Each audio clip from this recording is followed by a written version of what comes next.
O secretário Marco Rubio, secretário do Donald Trump, vocês acreditam que ele, de fato, está ameaçando um juiz da Suprema Corte do Brasil de sanções? Verdade, Marco Rubio ameaçando Alexandre de Moraes. Aconteceu hoje. Coloca o vídeo aí, por favor, Gui. I want to switch to Brazil, if I may. Mr. Secretary, as you're certainly aware, the alarming human rights decline in Brazil. We've seen pervasive censorship, political persecution targeting the entire opposition, including journalists and ordinary citizens. What they're now doing is an imminent politically motivated imprisonment of former President Bolsonaro. This crackdown is extended beyond Brazil's borders, impacting individuals on U.S. soil. The 2023 Financial Times article actually talked about this. What do you intend to do, and would you be looking at Supreme Court justice sanctioning of Alexandra de Moraes under the Global Magnitsky Act? That is under review right now, and it's a great possibility that will happen. Thank you so much, Mr. Secretary. With that, I yield back. Uma grande possibilidade de que vá acontecer.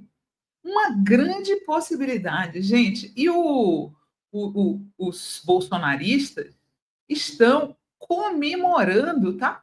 Estão comemorando nas redes que um governo estrangeiro vai se imiscuir nas questões brasileiras.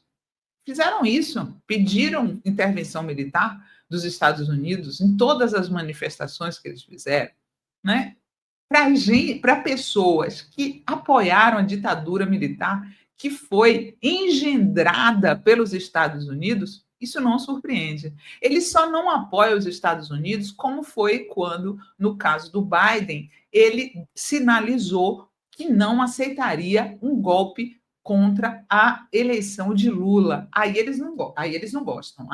Os Estados Unidos não prestam, né? Se tiver um presidente que seja contra eles não gostam. Bom, batem continência para os Estados Unidos, pedem sanções para o ministro da Suprema Corte e ainda se dizem patriotas. Que patriotas são esses?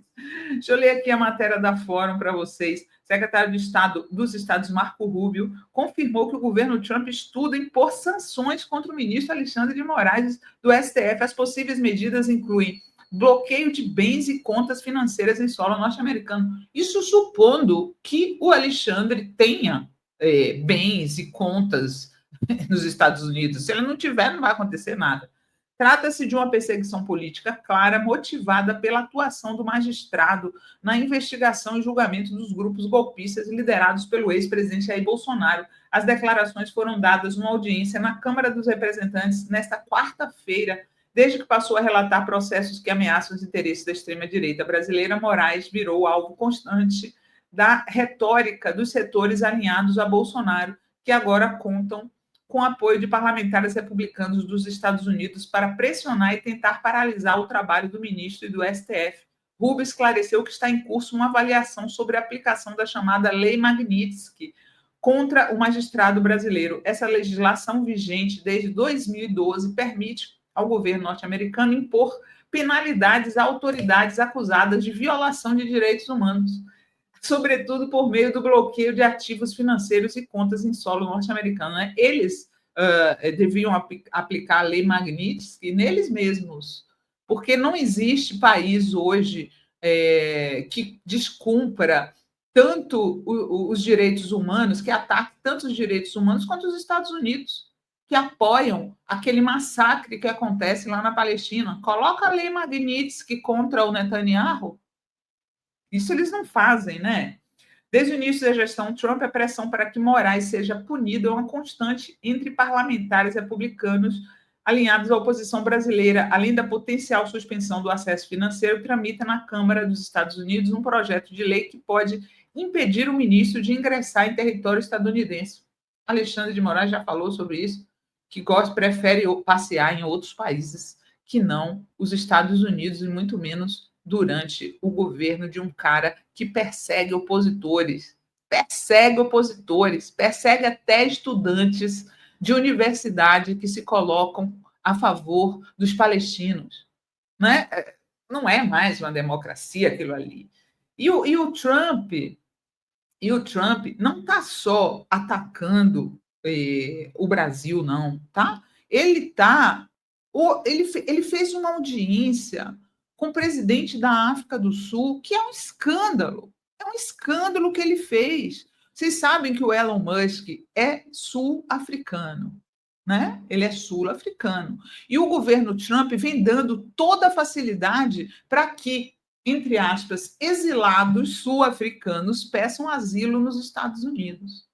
E agora, o Donald Trump veio com uma fake news de que o governo da África do Sul, que desde o Mandela é negro, óbvio, um país com maioria negra tem um presidente negro. Mas vocês sabem, o Elon Musk e a família dele fez fortuna com o apartheid. Se dependesse deles, o apartheid estaria de volta na África do Sul.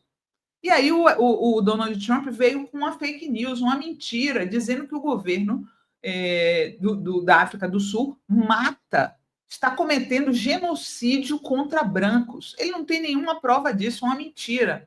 Coloca aí, por favor, Gui. África do Sul. Trump mente sobre genocídio branco e embosca Ramaphosa. Em encontro tenso, o presidente dos Estados Unidos faz alegações de violência contra agricultores brancos. Tá dúbio isso aí, né? Alegações de violência cometida contra agricultores brancos sul-africanos. Está parecendo que os agricultores brancos é que fazem violência, mas não é isso. O Trump disse que existe um genocídio contra os agricultores brancos, tá? Deixa eu pegar aqui a matéria da Fórum sobre esse caso da África do Sul. Eu fiquei pensando assim, né, hoje, o governo Trump, ele não age como xerife do mundo, ele age como a PM de Tarcísio do mundo, né? Porque inventa acusações sem provas contra outras pessoas e os executa sem justiça. Parece mais a PM de Tarcísio do que xerife do mundo, porque até o xerife prendia e submetia a julgamento, que não está acontecendo no governo Trump. Outro dia, uma moça, estudante e defensora da Palestina, foi presa no meio da rua, coisa que a PM do Tarcísio faria. Peguei aqui a matéria da Fórum a ler para vocês. Salão Oval, matéria da querida Yara Vidal, na home da Fórum. Salão Oval se transformou em uma arapuca após o confronto público com o presidente da Ucrânia, Volodymyr Zelensky. Em fevereiro, o presidente dos Estados Unidos, Donald Trump, emboscou o presidente sul-africano Cyril Ramaphosa ao repetir a controversa alegação de genocídio contra agricultores brancos na África do Sul, acusando o país de perseguição racial.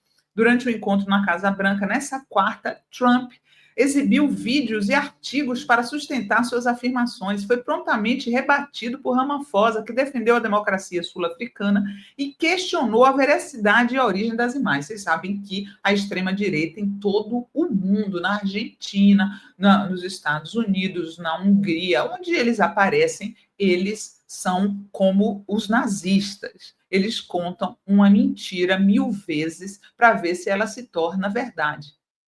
Né? Eles são incapazes de dizer a verdade e eles baseiam a sua política na mentira. Usam as redes sociais para isso. Infelizmente, as redes sociais favorecem a mentira. Aquelas pessoas que, infelizmente, são assassinadas por causa da criminalidade não são apenas brancas. A maioria são negras, afirmou Ramaphosa.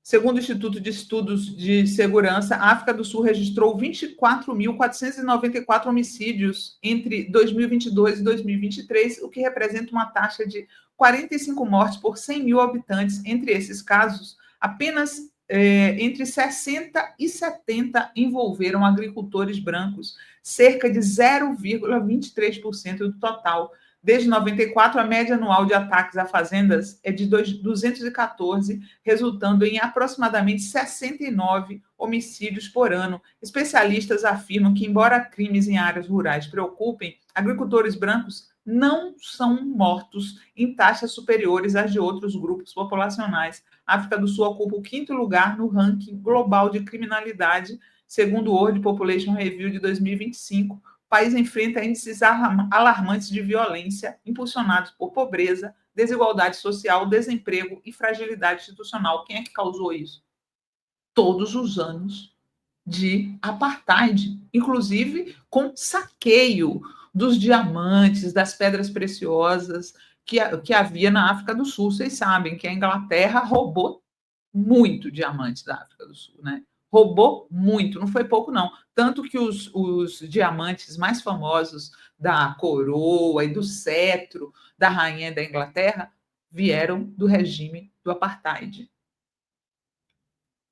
A crise de segurança pública sul-africana está profundamente enraizada no legado do apartheid, sistema de segregação racial institucionalizado entre 1948 e 1994. O regime consolidou desigualdades brutais e estruturou um aparato estatal voltado à repressão da maioria negra, sem garantir proteção universal à população. Ao concentrar riqueza, direitos e recursos nas mãos da minoria branca, o apartheid empurrou a maioria negra para zonas marginalizadas com acesso precário a serviços essenciais. Esses bolsões de pobreza e informalidade persistem e estão diretamente associados à violência estrutural. Né? O que o Donald Trump e o Elon Musk querem na África do Sul é trazer de volta o apartheid. Eles só não querem admitir. Ficaria ruim, né? Ficaria ruim o Elon Musk admitir que ele é favorável ao apartheid, que ele ganhou dinheiro com o apartheid, que a família dele ficou rica com o apartheid. Tá ruim, né? Admitir. Então, eles ficam com essa aí, acusando o governo sul-africano de estar encobrindo um suposto genocídio branco. Isso tudo, gente, é narrativa. Isso tudo é os Estados Unidos, Donald Trump, governo de extrema-direita dos Estados Unidos, seguindo à risca o que estava no manual de Goebbels. Conte uma mentira 1000 vezes e ela se tornará verdade.